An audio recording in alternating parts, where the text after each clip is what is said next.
Bennett എന്ന ചാപ്റ്ററിന്റെ തുടക്കം നമ്മൾ ആദ്യമേ കണ്ടതാണ്. അവിടെ ആ ലൈബ്രറിനെ കൊല്ലുന്നതിന് മുമ്പ് അങ്ങേര് ബുക്ക് ഓഫ് ബ്ലഡ്സിനെ പറ്റി ബെനറ്റിന് പറഞ്ഞു കൊടുത്തു. ഇപ്പൊ ബെനറ്റ് ആ ബുക്ക് ഓഫ് ബ്ലഡ് തേടിയുള്ള യാത്രയിലാണ്. ഇങ്ങനെ കാറിൽ പോണ പോക്കിൽ ഇവന്മാര് റോഡ് ക്രോസ് ചെയ്യുന്ന ഒരു പെൺകൊച്ചിനെ ഇടിക്കാൻ ചെല്ലുന്നുണ്ട്. എന്തോ ഭാഗ്യത്തിന് ഇടിച്ചില്ല, കാറ് വെട്ടിച്ച് മാറ്റി ആ കൊച്ചു പുറകോട്ട് ചാടി. അതുകൊണ്ട് മാത്രം അവൾ രക്ഷപ്പെട്ടു. ഈ പറഞ്ഞ കൊച്ചു മറ്റാരുമല്ല, നമ്മുടെ ജെന്നയാണ്. ജെന്നയുടെ സ്റ്റോറിയിലും ഇതുപോലെ ഒരു കാർ അവളെ ഇടിക്കാൻ വരുന്നതായിട്ടും ജസ്റ്റ് അവൾ എസ്കേപ്പ് ആവുന്നതായിട്ടും നമ്മൾ കണ്ടിരുന്നു. എന്തായാലും ബുക്ക് ഓഫ് ബ്ലഡ് തേടി നമ്മുടെ ബെനറ്റ് ഒക്കെ ചെല്ലുന്നത് ഈ നഗരത്തിന്റെ ഒഴിഞ്ഞ ഒരു കോണിലേക്കാണ്. ഈ സ്ഥലം തന്നെ കണ്ടില്ലേ, ഒരുമാതിരി വല്ലാതെ നശിച്ചങ്ങ് അറ്റം പറ്റി കിടക്കുവാണ്. മുമ്പ് ഇവിടെ ഇങ്ങനെയൊന്നും അല്ലായിരുന്നു കേട്ടോ. നമ്മൾ നേരത്തെ ഇതേ സ്ഥലം കണ്ടിട്ടുണ്ട്. മൈൽസിന്റെ സ്റ്റോറിയിൽ മേരിയൊക്കെ താമസിച്ചിരുന്ന ഒരു ഏരിയ ആണിത്. അവസാനം മേരി സൈമണിട്ട് പണി കൊടുക്കുന്നത് നമ്മൾ കണ്ടു. സൈമണിന് പണി കൊടുക്കാനായിട്ട് ഒത്തിരി ആത്മാക്കൾ വരുന്നുണ്ടായിരുന്നു മൈൽസിന്റെ കൂടെ. ഒരു പക്ഷേ ആ വന്ന ആത്മാക്കൾ പിന്നെ ഇവിടെ അങ്ങ് വിഹരിച്ചോ, ഇവിടെ നിന്ന് തിരിച്ചു പോയില്ലേ? ഈ സ്ഥലത്തിന്റെ ഇപ്പോഴത്തെ അവസ്ഥ കാണുമ്പോൾ അങ്ങനെയാണ് തോന്നുന്നത്. പിന്നെ ഇവിടെ മറ്റൊരു കാര്യം കൂടെ ശ്രദ്ധിക്കാനുണ്ട്. മേരിയുടെ കഥ ഈ ഒരു ടൈം ലൈനിൽ അല്ലെങ്കിൽ ഈ ഒരു കാലയളവിലല്ല സംഭവിച്ചത്. ഒരുപാട് വർഷങ്ങൾക്ക് മുമ്പാണ് മൈൽസ് എന്ന ആ ഒരു സ്റ്റോറി നടക്കുന്നത്, ആ ഒരു ടൈം പീരീഡ് നടക്കുന്നത്. അന്ന് നമ്മുടെ ഈ ബെനറ്റൊക്കെ കുഞ്ഞായിരുന്നു. തന്റെ ചെറുപ്പത്തിൽ എപ്പോഴോ താൻ ഈ സ്ഥലത്ത് വന്നിട്ടുണ്ടെന്ന് ബെനറ്റിന്റെ കൂടെ ഉള്ളവൻ പറയുന്നുണ്ട്. അന്ന് ഈ സ്ഥലം ഇങ്ങനെയൊന്നും അല്ലായിരുന്നു, വളരെ ബ്യൂട്ടിഫുൾ ആയിരുന്നു. പക്ഷെ പിന്നെ എന്തൊക്കെയോ സംഭവിച്ചു, ഈ സ്ഥലത്തുനിന്ന് ആളുകൾ ഒഴിഞ്ഞു പോകാൻ തുടങ്ങി എന്നൊക്കെയാണ് അവൻ പറയുന്നത്. അങ്ങനെ ഒരു ടോണിലാണ് അവൻ സംസാരിക്കുന്നത്. നമുക്കും ചുറ്റുപാടൊക്കെ കാണുമ്പോൾ അങ്ങനെ തന്നെയാണ് മനസ്സിലാവുന്നത്. ഇങ്ങനെയൊക്കെ മുന്നോട്ട് പോകുന്ന സമയത്താണ് പെട്ടെന്ന് ഇവരുടെ കാറിന് മുകളിലൂടെ ഒരു പെൺകുട്ടി പാസ് ചെയ്യുന്നത്. ബെനറ്റിന്റെ കൂടെ ഉള്ളവൻ അത് കണ്ടു. അവൻ പെട്ടെന്ന് ബ്രേക്ക് ചവിട്ടി. ബെനറ്റ് അത് കണ്ടില്ല, ബെനറ്റിന് അത് കാണാൻ പറ്റിയില്ല. അതിൽ നിന്ന് തന്നെ മനസ്സിലായല്ലോ, ആത്മാവാണ്, സ്പിരിറ്റ് ആണ്. ഉടൻ തന്നെ അവരുടെ കാർ ഓഫ് ആയി പോയി. ഓൺ ചെയ്യാൻ നോക്കുമ്പോൾ അത് ഓൺ ആവുന്നില്ല. ഇതിപ്പോൾ എന്ത് പണ്ടാരമാണ്, ഇത്രയും അടുത്തെത്തി കഴിഞ്ഞപ്പോൾ ഇങ്ങനൊരു പ്രശ്നം എന്നും പറഞ്ഞ് ബെനറ്റ് ഇറങ്ങി ബോണ്ട് തുറന്ന് എന്താ സംഭവം നോക്കുന്നു. അന്നേരം ബെനറ്റിന്റെ കൂടെ ഉള്ളവനാവട്ടെ ഇവരുടെ കാറിന് പുറകിലൂടെ ആരോ ഇങ്ങനെ പാസ് ചെയ്യുന്നത് കണ്ടിട്ട് അയാളുടെ പുറകെ പോവാണ്. ഷടാ, ഇവനിത് എങ്ങോട്ടാണ് പോകുന്നതെന്നുള്ള മട്ടിൽ ബെനറ്റും അവന്റെ പുറകെ ചെല്ലുകയാണ്. നോക്കുമ്പോൾ അവന്റെ ഒരു പള്ളിയിലേക്കാണ് ചെല്ലുന്നത്. അവിടെ ചെന്ന് മുട്ടുകുത്തി പ്രാർത്ഥിക്കുന്നു. വണ്ടി റെഡിയാക്കുന്നതിനൊക്കെ അവന്റെ പ്രാർത്ഥന. വന്ന് വണ്ടി ഓൺ ചെയ്യടാ എന്നുള്ള മട്ടിൽ ഇവ മുന്നോട്ട് ചെല്ലുമ്പോൾ കാണുന്ന കാഴ്ച ഇതാണ്. ഇവനിവിടെ മുട്ടുകുത്തി കൈകൂപ്പി നിന്ന് പ്രാർത്ഥിക്കുമെന്നുമല്ല, മുട്ടുകുത്തി ഗണ്ണ് അവന്റെ തലയ്ക്ക് നേരെ ഇങ്ങനെ വെച്ചേക്കുവാണ്. ഡാ എന്ത് പറ്റി, എന്താ ഇങ്ങനെയൊക്കെ ചെയ്യുന്നേ? നിനക്ക് എന്റെ അമ്മയെ ഓർമ്മയില്ലേ? എന്റെ അമ്മ എന്നെ കാത്തിരിക്കുക, എനിക്ക് അമ്മയുടെ അടുത്ത് പോകണം എന്നും പറഞ്ഞ് അവൻ സ്വയം ഷൂട്ട് ചെയ്തു. ബെനറ്റ് ഒരുമാതിരി അങ്ങായി പോയി. ഇതെന്ത് പണ്ടാരം ഇവിടെ സംഭവിച്ചു, ഇവനെന്തിന് ഇങ്ങനെയൊക്കെ ചെയ്തെന്നുള്ള മട്ടിൽ പുള്ളി ഇങ്ങനെ അന്തം വിട്ട് നിൽക്കുകയാണ്. ഇതെന്തെങ്കിലും ആവട്ടെ, എത്രയും വേഗം ബുക്സ് ഓഫ് ബ്ലഡ് കണ്ടുപിടിക്കണം. ഈ സ്ഥലത്തിന് എന്തൊക്കെയോ കുഴപ്പമുണ്ടെന്ന് മനസ്സിലാക്കി അവൻ തിരിച്ച് കാറിൽ കയറാൻ ചെല്ലുമ്പോൾ തനിയെ കാർ സ്റ്റാർട്ടായി ഇവനെ ചേസ് ചെയ്യുന്നു. ബെനറ്റ് ഓടി മാറി. ഇവരുടെ കാർ ആവട്ടെ ആ സ്ഥലത്ത് ഓൾറെഡി നശിച്ച ഒരു അവസ്ഥയായി കിടന്ന മറ്റൊരു കാറിൽ ഇടിച്ചു കയറി. എന്തൊക്കെ സംഭവിച്ചാലും തനിക്ക് ബുക്സ് ഓഫ് ബ്ലഡ് കണ്ടുപിടിക്കണം എന്നുള്ള ഉദ്ദേശത്തിൽ നമ്മുടെ ബെനറ്റ് ആ ലൈബ്രറിയൻ പറഞ്ഞു കൊടുത്ത അഡ്രസ്സ് ഒരു വിധത്തിൽ കണ്ടുപിടിച്ച് ആ വീട്ടിലേക്ക് ചെല്ലുന്നുണ്ട്. ഇത് ആരുടെ വീടാണെന്ന് മനസ്സിലായോ? നമ്മുടെ മേരിയുടെ വീടാണ്, മൈൽസിന്റെ അമ്മയുടെ വീട്. ഒരുപാട് പ്രേതങ്ങൾ വന്ന് സൈമണെ കൊല്ലാക്കൊല്ല ചെയ്ത അതേ വീട്. നശിച്ചങ്ങ് അറ്റം പറ്റി കിടക്കുന്ന ഈ ഏരിയയിൽ നശിക്കാത്തതായിട്ടുള്ളത് ഈ വീട് മാത്രമാണ്. ബെനറ്റ് കണ്ണൊക്കെ ചൂണ്ടി വീടിനകത്ത് കയറി ചെന്നപ്പോൾ മേരി അവിടെയുണ്ട്. പ്രായമായ മേരി. ഹേയ്, അതെവിടെ? എന്ത് ബുക്സ് ഓഫ് ബ്ലഡ് എവിടെ? അതിവിടെ ഉണ്ടല്ലോ. ആ ബുക്ക് ഇപ്പൊ നിന്നെ നോക്കുക, കണ്ടില്ലേ? അതായത് മേരി പറഞ്ഞു വരുന്നത് ബുക്സ് ഓഫ് ബ്ലഡ് എന്നത് സൈമൺ ആണ്.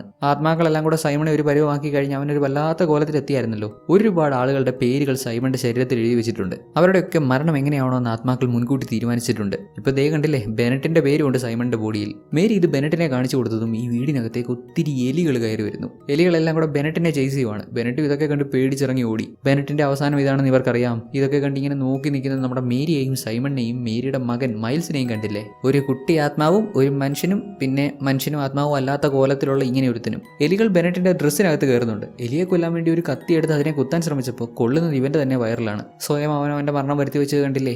ഒരു വിധത്തിൽ പുള്ളിക്കാരൻ അവിടുന്ന് ഓടി മാറി അത്യാവശ്യം ജനങ്ങളൊക്കെ താമസിക്കുന്ന ഒരു ഏരിയയിലേക്ക് വരുന്നുണ്ട്. അവിടെ ആദ്യം കണ്ട ഒരു വീട്ടിൽ ചെന്ന് കയറുന്നുണ്ട്. സഹായം ചോദിക്കാൻ വേണ്ടി ചെന്ന് കയറിയതാണ്. ഈ വീട് നമ്മൾ നേരത്തെ കണ്ടിരുന്നു, നമ്മുടെ എല്ലിയുടെയും സാമിന്റെയും വീട്, ആ സൈക്കോ അപ്പൂപ്പന്റെ അമ്മൂമ്മയുടെയും വീട്. നന്നായിട്ടുണ്ട്, ബെസ്റ്റ് സ്ഥലത്താണ് ചെന്ന് കയറിയേക്കുന്നത്. ഇതേ സമയത്താണ് സാം അവിടെ നമ്മുടെ ഗ്യാവിന്റെ കണ്ണും വായും ഒക്കെ തുന്നിക്കെട്ടി അവനെ ഒരു വരവാക്കിക്കൊണ്ടിരുന്നത്. അതും കണ്ടുകൊണ്ടാണ് ഇവൻ ചെന്ന് കയറുന്നത്. എല്ലി ബെനറ്റിന്റെ പുറകിലൂടെ വന്ന് അവനെ അടിച്ച് താഴെയിട്ടു. ജെന്ന എന്ന ചാപ്റ്ററിൽ നമ്മൾ കണ്ടിരുന്നു, ജെന്ന അവരുടെ വീട്ടിൽ നിന്ന് രക്ഷപ്പെടാൻ ശ്രമിക്കുമ്പോൾ വീടിന് പുറത്തുള്ള ഷെഡിൽ ചെന്ന് കയറിയപ്പോൾ ഒരാളുടെ ശവശരീരം അവിടെ വെട്ടിമുറിച്ച് തുണ്ടം തുണ്ടമാക്കി വെച്ചേക്കുന്നത്. അത് ഈ ബെനറ്റാണ്. ഇപ്പൊ ഈ എല്ലി തല്ലിക്കൊന്ന ബെനറ്റിനെയാണ് അവിടെ തുണ്ടം തുണ്ടമായി വെട്ടിമുറിച്ച് വെച്ചിരുന്നത്. അങ്ങനെ എന്തായാലും സൈക്കോ അപ്പൂപ്പന്റെ അമ്മൂമ്മയുടെ അടുത്ത് നിന്ന് കയറിയ ബെനറ്റിന്റെ കഥയും അവസാനിച്ചു. കട്ട് ചെയ്താൽ നമ്മുടെ ഹീറോയിനെ, ഫസ്റ്റ് കഥയിലെ നമ്മുടെ ഹീറോയിനെ ജെന്നയാണ് നമുക്ക് കാണിച്ചു തരുന്നത്. ഇവളൊരു ആക്സിഡന്റിൽ പെടുന്നുണ്ടായിരുന്നല്ലോ, സൈക്കോ സാമും എല്ലിയും കൂടെ ഒപ്പിച്ച ആ ആക്സിഡന്റ്. അവിടുന്ന് ആരൊക്കെയോ നമ്മുടെ ഹീറോയിനെ ഹോസ്പിറ്റലിൽ എത്തിച്ചു. അവൾക്ക് ഒരു വിധത്തിൽ രക്ഷപ്പെടാൻ സാധിച്ചു. ഇപ്പൊ അവളൊന്ന് കോൺഷ്യസ് ആയി വരുമ്പോൾ അവളുടെ പേരൻസ് പുറത്ത് പോലീസുകാരോട് സംസാരിക്കുന്നൊക്കെ ഇവൾക്ക് കേൾക്കാം. അതായത് ബസ് ടെർമിനൽ മുതൽ നമ്മുടെ ഹീറോയിനെ ഫോളോ ചെയ്തു വന്ന ആ പുള്ളിക്കാരൻ, അതായത് സൈക്കോ അപ്പൂപ്പനും അമ്മൂമ്മയും കൂടെ അവരുടെ വീട്ടിൽ വന്നപ്പോൾ കൊന്ന ആ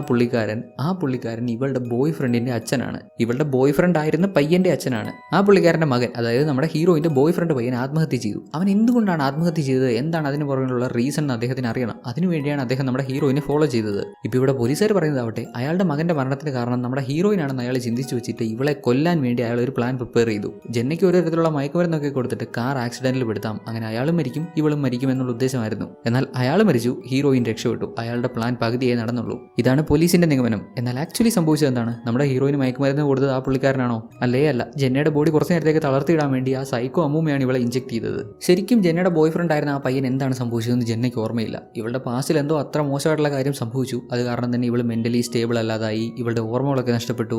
ഇതുവരെയും പാസ്റ്റിൽ സംഭവിച്ച കാര്യങ്ങളൊക്കെ ഇവൾക്ക് പ്രോപ്പറായിട്ട് റിക്കവർ ചെയ്തെടുക്കാൻ പറ്റിയിട്ടില്ല. ഇപ്പോൾ ഹോസ്പിറ്റലിൽ നിന്ന് ഡിസ്ചാർജ് ആയി വീട്ടിൽ ചെന്നു. ദെൻ ജെന്നെ അവളുടെ ഡ്രോയിങ് ബുക്ക് എടുത്ത് ഇങ്ങനെ മറിച്ച് നോക്കുമ്പോൾ അതിൽ കുറേ നാൾ മുമ്പ് വരച്ചിരിക്കുന്ന ചിത്രങ്ങളൊക്കെ കാണുന്നുണ്ട്. ആ ചിത്രങ്ങളൊക്കെ കാണുമ്പോൾ എന്തൊക്കെയോ ഇവൾക്ക് ഓർമ്മ വരുന്നുണ്ട്. അതിൽ ആരോ ഒരാൾ ഒരു വലിയ കെട്ടിടത്തിന് മുകളിൽ നിന്ന് താഴേക്ക് ചാടി ആത്മഹത്യ ചെയ്യുന്നതായിട്ട് ആ ഒരു രീതിയിലൊക്കെയുള്ള ചിത്രമുണ്ട്. ഇതെല്ലാം കാണുമ്പോൾ നമ്മുടെ ജെന്ന പതിയെ പഴയ കാര്യങ്ങൾ ഓർത്തെടുക്കുവാണ്. എന്താണ് അവളുടെ ബോയ് ഫ്രണ്ടിന് സംഭവിച്ചതെന്ന് ഇവൾക്ക് ഓർമ്മ വരുന്നു. ജെന്ന ഒരിക്കലും നോർമൽ ആയിരുന്നില്ല. ഇവളുടെ ബോയ് ഫ്രണ്ടും രണ്ടുപേർക്കും മാനസികമായിട്ട് കുറച്ച് പ്രശ്നങ്ങളുണ്ടായിരുന്നു. ജന്മന അങ്ങനെ ആയിരുന്നിരിക്കാം. ഈ രണ്ടുപേരുടെ ഉള്ളിലും ആത്മഹത്യാ പ്രേരണ ഭയങ്കരമായിട്ടുണ്ട്. സാധാരണ ആളുകൾ ചിന്തിക്കുന്ന പോലെ ഒന്നുമല്ല ഇവർ ചിന്തിക്കുന്നത്. വളരെ വിയേർഡായിട്ടുള്ള രീതിയിലാണ് ഇവറ്റുള്ള ചിന്താഗതി. ഒരു ദിവസം ജെന്നയും ബോയ് ഫ്രണ്ടും കൂടെ പ്ലാൻ ചെയ്തു രണ്ടുപേർക്കും ഒരേ ദിവസം അങ്ങ് ആത്മഹത്യ ചെയ്തേക്കാമെന്ന്. അവൻ ഇത് സീരിയസ് ആയിട്ട് എടുത്ത് ഒരു വലിയ കെട്ടിടത്തിന് മുകളിൽ കയറി എന്നിട്ട് ജെന്നെ വിളിച്ചു. അപ്പോൾ ഫോണിലൂടെ ഇവളാവട്ടെ, ഓക്കെ ഞാനൊരു കെട്ടിടത്തിന് മുകളിലാണ്, നമുക്ക് ഒരുമിച്ച് ചാടാം എന്ന് പറഞ്ഞു തീരേണ്ട താമസം അവൻ എടുത്ത് ചാടി കഴിഞ്ഞു. ഇതാണ് ശരിക്കും പാസ്റ്റിൽ സംഭവിച്ചത്. ഇവൾക്ക് ഭ്രാന്താണെന്നുള്ള കാര്യത്തിൽ ഒരു സംശയമില്ല. കുറച്ചുകൂടെ മുന്നോട്ട് ചെല്ലുമ്പോൾ അത് കുറച്ചുകൂടെ വ്യക്തമായി മനസ്സിലാവും. ഇപ്പോൾ ഈ പഴയ കാര്യങ്ങളൊക്കെ ഓർത്തെടുക്കാൻ പറ്റിയപ്പോൾ ഹീറോയിന് ഭയങ്കര വിഷമമായി. താനാണ് തന്റെ ബോയ് ഫ്രണ്ടിന്റെ മരണത്തിന് കാരണം. അവനോട് ചാടാൻ പറഞ്ഞു, താൻ ചാടിയില്ല, അത് ഇതെന്നൊക്കെയുള്ള ചിന്തകൾ വരുന്നു. ഇവൾക്ക് ചാടാൻ പറ്റാത്തത് ഇവളുടെ മനസ്സിലുള്ള പേടികൾ കാരണമാണ്. ഇവൾക്ക് അങ്ങനെ ഒരു പ്രേരണ ഇവളുടെ ഉള്ളിൽ നിന്നുണ്ട്. ആത്മഹത്യ ചെയ്യണം എന്നുള്ള ആ ഒരു തോന്നൽ എപ്പോഴും ഉണ്ടാവുന്നുണ്ട്. പക്ഷേ ഇവളെ കൊണ്ട് അങ്ങനെ ചെയ്യാൻ പറ്റുന്നില്ല, പേടി കാരണം. അപ്പോഴാണ് ഇവൾ സൈക്കോ അപ്പൂപ്പനെ അമ്മൂമ്മയെ പറ്റി ഓർക്കുന്നത്. അവരെന്താണ് ഇവളോട് പറഞ്ഞത്? ഈ ദുഷ്ടത നിറഞ്ഞ ലോകത്ത് ജീവിക്കാൻ പറ്റാത്തവർക്ക് അവരവരുടെ വീട്ടിൽ തന്നെ അഭയമൊരുക്കുന്നു എന്ന രീതിയിലായിരുന്നു പുള്ളിക്കാരി സംസാരിച്ചിട്ടുണ്ടായിരുന്നത്. ഒന്നും നോക്കിയില്ല, നേരെ ആ കിളവിയുടെ വീട്ടിൽ ചെന്നു. മോള് തിരിച്ചു വന്നപ്പോൾ അവർക്കും സന്തോഷം. അവരുടെ സൈക്കോ തരത്തിന് ഇരുന്നു കൊടുത്തു. അവർ ഇവളുടെ കണ്ണും കാതും ഒക്കെ പൂട്ടിക്കെട്ടി ഒന്നും കാണുകയും വേണ്ട കേൾക്കുകയും വേണ്ട എന്നൊരു രീതിയിൽ ഇവൾക്ക് വേണ്ടി ഒരുക്കിയ സ്ഥലത്ത് അവളെ വെച്ച് പെട്ടി അടച്ചു. പെട്ടിയല്ല, വീടിന്റെ ഒരു ഭാഗം തന്നെയാണ്, എന്നാലും പെട്ടി മാതൃകയിൽ റെഡിയാക്കി അവിടെ ഇവളെ അടച്ചു. ഇനി അങ്ങോട്ട് അവൾക്ക് ജീവൻ ഉണ്ടാവും. ജീവിക്കാൻ ആവശ്യമായിട്ടുള്ള, ജീവൻ നിലനിൽക്കാൻ ആവശ്യമായിട്ടുള്ള ന്യൂട്രിയൻസ് കാര്യങ്ങളും ഒക്കെ അതിനകത്ത് തന്നെ സെറ്റ് ചെയ്ത് വെക്കുന്നുണ്ട്. എന്നാൽ ഒന്നും കാണുകയും വേണ്ട കേൾക്കുകയും വേണ്ട. എന്തെങ്കിലും കാണുകയും കേൾക്കുകയും ഒക്കെ ചെയ്യുമ്പോഴാണല്ലോ ഇവളെ പോലുള്ള ഭ്രാന്തിമാർക്ക് പിന്നെയും ഓരോരോന്ന് തോന്നുന്നത്. ഇനിയിപ്പോൾ എന്തായാലും ആ പെട്ടിക്ക് അത് ജീവിച്ചോട്ടെ, അവിടുന്ന് പുറത്ത് വരുവേ വേണ്ട. ഇവിടെ നിന്നും പുറത്ത് വന്നിട്ട് ഒരു കാര്യവുമില്ല, വെറുതെ മറ്റുള്ളവർക്ക് ബുദ്ധിമുട്ടുണ്ടാക്കാനായിട്ട്. ദെൻ കട്ട് ചെയ്താൽ വീണ്ടും നമ്മുടെ മേരിയെയും സൈമണയും കാണിക്കുന്നു. ഇനിയുമുണ്ട് ഒരുപാട് കഥകൾ. ആരാവും അടുത്തത് എന്ന് മേരി ചോദിക്കുന്നത് കാണിച്ചാണ് സിനിമ അവസാനിക്കുന്നത്. സിനിമ ഇഷ്ടപ്പെട്ടിട്ടുണ്ടാവുമല്ലോ. എന്തായാലും നിങ്ങളുടെ അഭിപ്രായങ്ങളൊക്കെ കമൻറ്റ് ചെയ്ത് അറിയിക്കാൻ മറക്കരുത്. ഓൾസോ നമ്മുടെ ചാനൽസൊക്കെ ഒന്ന് സബ്സ്ക്രൈബ് ചെയ്ത് സപ്പോർട്ട് ചെയ്യുക. ആൻഡ് ഇങ്ങനെയുള്ള കഥകൾ കേൾക്കാൻ താല്പര്യമുള്ളവർക്കൊക്കെ വീഡിയോ ഒന്ന് ഷെയർ ചെയ്ത് കൊടുത്താൽ നന്നായിരിക്കും. അപ്പോൾ ഇനി അടുത്ത ദിവസം മറ്റൊരു നല്ല സിനിമയുടെ കഥയുമായി വീണ്ടും കാണാം.